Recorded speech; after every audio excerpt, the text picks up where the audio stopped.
Hello, I'm Paul Zimmy Finn, and this is the Generation Report. When animals are born in the wild, they set forth on a life path which has only two absolute certainties. One day, they will die. To survive as long as possible, they must live in harmony with their natural surroundings. Accordingly, most animal species migrate at certain times, breed at certain times, hunt and feed at certain times, hibernate at certain times, and come out of hibernation at certain times. Seldom, if ever, veering from these seasonal patterns of behavior.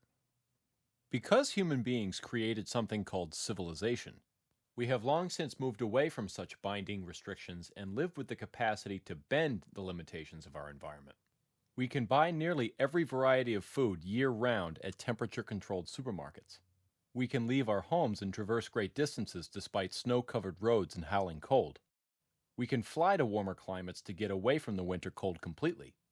We can never, however, transcend nature's seasons entirely.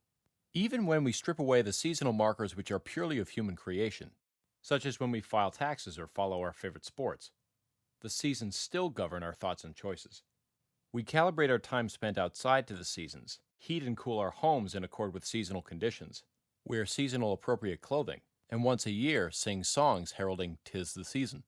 The cycle of nature's seasons continually shapes the lessons we draw from the recent past, our actions in the present, and our aspirations for the near-term future, even when we are not consciously aware that it does. The cycle of history has the same effect on our daily lives, because the social environment has as distinct a characterization during each turning as nature does during each season. Just as seasons summon distinct priorities, concerns, aspirations, and actions from people given the state of the natural surroundings, turnings move people and societies to distinct priorities, concerns, aspirations, and actions given the state of the social surroundings. Each person is compelled to relate to others according to the tone of the interactions they have daily, a tone inseparable from the dominant social mood. The social environment's impact on the collective mood of the people in it continually determines whether any individual's behavior brings approval, indifference, disfavor, or scathing rebuke. Events happening in the world summon an instinctive social reaction depending on the pertinence people see the events as having to their own lives and personal interests. Leaders respond to events according to how they perceive them as affecting the domains which they oversee, as well as their own positions. These moods, relations, reactions, and responses are different for each turning of history, and they reflect the season of history each turning represents. In a generational context, the cycle of history and the distinct arc of social environments and social moods it brings shapes each generation differently. To illustrate how, let us go back to nature for a moment. Imagine that instead of being who you are, a person born into civilization, you're an animal born into the wild. You could be a lion, a moose, a bear, a baboon, whatever you like. The catch is, instead of being born when others of your animal kind are typically born, you were born during a different season. Whether you were born 3 or 6 months apart from your fellow crop of babies matters, but the change in the conditions of your environment as brought by the difference in time matters more. You are nurtured by your parents in different physical surroundings than the others, ensconced in more or less warmth, among more or less saturation, with more or fewer resources in the immediate environment to be provided to you, with more or fewer threats around you. Then, as you reach full physical maturity and set out on your own, you are still one step removed from the others. You have more or less food to procure from your surroundings to feed yourself. You sense a more competitive or less competitive contest among your animal kind for rights to all the resources in your environment. Based on the relative presence of threats which existed around you when you were small, you are either more capable or less capable of confronting them on your own now. You probably have more or fewer opportunities to mate and pass on your genes. In short, your survival instincts are shaped by totally different circumstances, all because of how the timing of your birth places your life cycle in relation to your continually evolving environment. This is exactly how generational differences manifest in human civilization. A generation born during a spring season of history, when the physical surroundings feel most secure and resources to meet basic needs experience the most growth, will always carry a different perspective than generations born amidst greater insecurity or relative deprivation. A generation born during a summer season of history, by contrast, will first venture into its environment as dangers mount and valuable resources begin to diminish. Thanks to this difference, these two generations will naturally come to see the world differently, and therefore will behave differently all their lives. However, we as humans may search for ways to counteract or override the seasonal rhythms of nature and history, they always leave their mark on us in the end. Each cycle of history, or saculum, has 4 turnings. As a result, generations can be born at one of 4 locations in the saculum. First turnings, highs; second turnings, awakenings; third turnings, unravelings; and fourth turnings, crises. Springs, summers, autumns, and winters recur from year to year, and highs, awakenings, unravelings, and crises recur from saculum to saculum. Thanks to the corresponding social influences they experience, the comparable peer personalities they manifest outwardly, and the parallel locations in history they share, generations born in highs, awakenings, unravelings, and crises recur as well. Different generations of people, identical in type. A generation's location within the saculum determines its generational archetype. There are 4 generations born in a saculum, and as a result, 4 generational archetypes. The 4 archetypes and where they apply to living and recent American generations will be discussed next. Archetype number 1, the prophet. Prophet generations are the children of highs.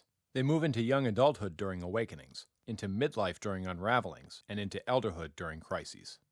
Raised by secure and confident families in eras of widespread material affluence, prophet generations live out their growing up years in predominantly friendly and homogenized communities. As they receive increasing indulgences from elders, prophet children set about cultivating strong inner lives. In their developing orientation to principle, prophets come to regard their elders' institutions as too powerful, their elders' culture as cold and unfeeling. As they begin to come of age, young prophets overtly challenge the worldly blueprints and social mores of the generations which preceded them, often to the point of defying the counsel and command of elders entirely. In young adulthood, their defining outward characteristic, stemming from their devotion to the self and the interior over the communal and the exterior, is self-righteousness. In their time, prophets are the great agents of change to social mores, and their orientation to vision often produces great works of creative enterprising and new pulpits for moral proselytizing. As they age into midlife, prophets set a new austere tone in family life and extol values in their exercising of cultural and institutional leadership. In old age, prophets provide the wise sages and stewards for society as it passes through a period of great civic peril. Throughout their adult lives, they sustain twin reputations for cultural wisdom and civic weakness. The most recent example of a prophet archetype is the boomer generation, born from 1943 to 1960. The previous prophet archetype was the missionary generation, born from 1860 to 1882. Archetype number 2, the nomad. Nomad generations are the children of awakenings. They move into young adulthood during unravelings, into midlife during crises, and into elderhood during highs. Raised by families besieged by tumult in eras of great cultural upheaval, nomad generations live out their growing up years in predominantly chaotic and insecure communities. As they are increasingly left to their own devices by elders, nomad children learn young to look out for their own interests. In their developing orientations to survival and pragmatism, nomads come to regard their elders' self-engrossed inclinations as preposterous, their elders' proselytizing as hypocritical. As they begin to come of age, young nomads set about forging their own paths, often to the point of extreme risk-taking. In young adulthood, their defining outward characteristic, stemming from their prioritization on deal-making and bottom-line outcomes rather than affectation and detail, is cynicism. Their lasting contributions to the popular culture are in art, literature, and music expressing personal alienation and the commitment to having a good time. Nomads' assertion of responsibility for their own resources often manifests in considerable entrepreneurial activity and ingenuity. As they age into midlife, nomads set a maximally protective tone in family life and an ethos of get-it-done bluntness in their exercising of leadership. In old age, nomads preside as the tough custodians over the society's new civic order. Throughout their adult lives, they sustain twin reputations for steely resourcefulness and hardened realism.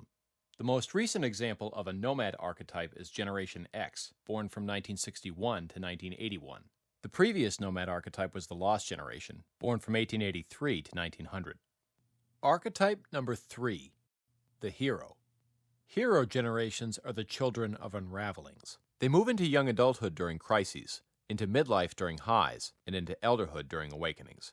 Raised by families newly anxious about the future, Hero generations live out their growing up years in predominantly fragmented and dispersed communities. As they receive increasing protections from elders, hero children become attentive early to finding a niche in their peer group. In their developing orientation to structure, heroes come to regard their elders' values disagreements as corrosive, their elders' individualism as counterproductive. As they begin to come of age, young heroes look for ways to make constructive contributions to their communities. They do this in groups of like-minded peers who share values. In young adulthood, their defining outward characteristic, stemming from their focus on the communal and the exterior over the self and the interior, is optimism.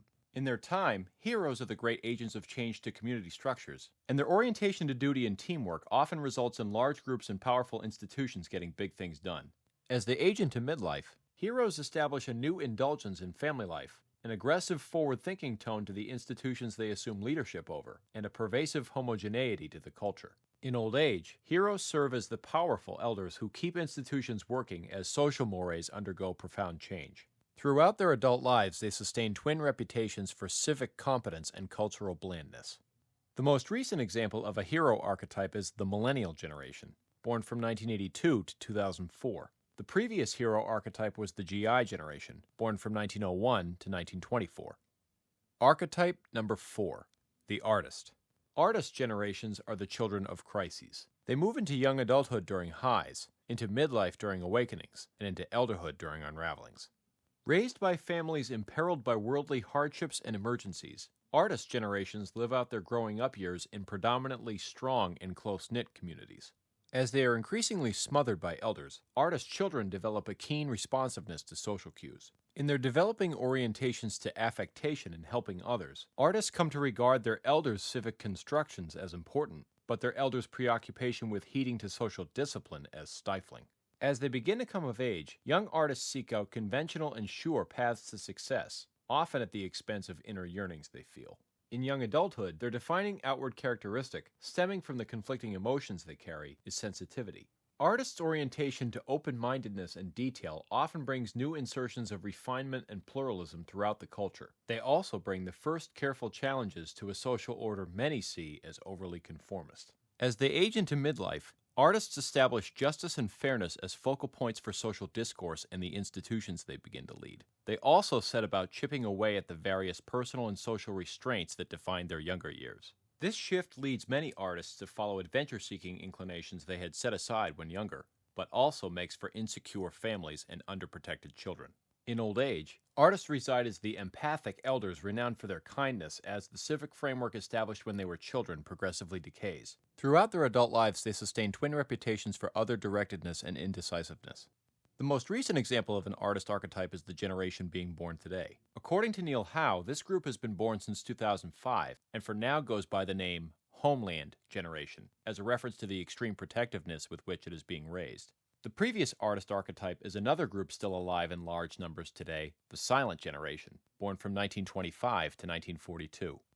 Not everyone born in a given year or in a given generation conforms to every characteristic common to their peers, was raised as children the same way, or makes life decisions for the same reasons. Generational boundaries do not prevent people on opposite sides of the generational divide from sharing traits in common. There are always people who seem to behave more like members of the generation just older or just younger. Nonetheless, as social units, generations are tangible and clearly defined, and the generational archetype to which a birth cohort belongs influences its life in countless ways. If you have watched and listened to this series all the way through, you've probably noticed that the birth cohorts of the generations closely, but not exactly, match the beginning and ending years of the turnings. There's a reason for this. A person's and a generation's location in history are determined by the saeculum, yes, but the boundaries of generations themselves, in terms of which birth cohorts comprise them, are determined by common shared experience. Witnessing and participating in the same historical events and social moods imparts shared social influences which bond members of a generation together. The shared experience of a hero generation is consummated during a great civic crisis they confront as young adults, after having been raised as children during the prior unraveling. The shared experience of an artist generation is consummated during a high, after having been raised as children during the prior crisis. The shared experience of a prophet generation is consummated during a culturally transformative awakening they immerse themselves in as young adults, after having been raised as children during the prior high. The shared experience of a nomad generation is consummated during an unraveling, after having been raised as children during the prior awakening. The precise boundaries of generations are determined by how events that shift the social mood affect people born in specific years differently than others. These events, which are the moments of discontinuity for the turnings, in essence do four things. Coalesce people occupying the same life cycle phase and social role together, establish sharp differentiations between specific birth cohorts, place very small children with the generation of babies soon to be born rather than with older children, and affect lifelong differences between neighboring generations, differences which manifest in each generation's peer personality as long as they continue to live. In 1945, as America celebrated victory in World War II, the last cohort that enlisted in time to see significant combat action before VJ Day was born in 1924. The freshly come-of-age members of this cohort who survived the war were galvanized by the outcome and spent the rest of their lives displaying a civic confidence born of having contributed to victory. The 1925 cohort did not experience the same emotional and psychological dividend from the achieving of victory as those just older, and consequently passed through life displaying a different collective personality. That personality would manifest all the way down the age ladder to the cohort of 1942, the last children who grew up recalling World War II from the perspective of sheltered awestruck dependents. By sharing the social role of childhood at a history-defining moment, the 3-year-olds and 20-year-olds of 1945 attained a common generational membership, in the same way the 21-year-olds of 1945 confirmed their generational membership with people slightly past age 40. The babies of 1943 did not recall the war at all, thus marking the arrival of yet another generation. That generation was the boomers, and shared experience is the reason why the boomer generation was born from 1943 to 1960, not from 1946 to 1964. People born from 1961 to 1964 do not recall the defining event of the boomers' childhood, the death of President Kennedy, but the differences do not end there. The cohorts of 1961 to 1964 grew up in different circumstances, were raised with different attitudes, experienced the events of the late 1960s and 1970s from the perspective of children rather than as young adults, and came of age during the unraveling that began in the 1980s. They are therefore Gen Xers, not boomers. The first cohort who was meaningfully affected by the early 1980s revolution in parenting methods were those born in 1982. Babies born just prior to 1982 grew up before the change in family attitudes took full effect and came of age prior to the global financial crisis. Those born in 1982 and after were ensconced in baby-on-board protections and were just ascending into young adulthood when the global financial crisis hit. 1981 babies are Gen Xers, 1982 babies are Millennials. The media fuss over the differences between Millennials and Generation Z has obscured the fact that the origins of the Generation Z concept itself are dubious. Simply put, there is no Generation Z. The people the media call Gen Zers are in fact Millennials, the younger cohorts of the Millennial generation to be exact. They were raised in the same cordon of increasing protection, lived out their childhoods mainly in the unraveling 1990s and 2000s, are coming of age into young adulthood in the same crisis era, and have personality traits similar to those just older. The generation after Millennials, whether it goes by the name Homelanders or not into the future, will be those who cannot recall the event that touched off this crisis, the global financial crash of 2008. When this crisis ends, regardless of the outcome, Millennials will have all experienced the era as young adults, and the generation after Millennials will have experienced the era as children. Like the GIs in silence nearly a century ago, they will carry their different shared experiences with them all their lives. Where common shared experiences discontinue, generations themselves discontinue, and new generations begin. The way each generation both experiences and makes its lasting impact upon history is intrinsically tied to which generational archetype it belongs to. One last note before I close. I do not plan to devote time on this podcast to more detailed biographies of individual American generations. Strauss, Howe, and plenty of other historians, demographers, and writers have covered this ground extensively, and there is not much I can add to that record. The one exception I may make to that would be an offering of my own thoughts on millennials or millennial men, but that's something I have first-hand personal insight into. In the description below, you will find links to a series of Strauss and Howe's books, interviews, and podcasts, as well as some other links which I think give great overviews on various generational subjects. Please tune in to the next episode, Generational Theory Part 5, How Generations Create History. Thank you for listening.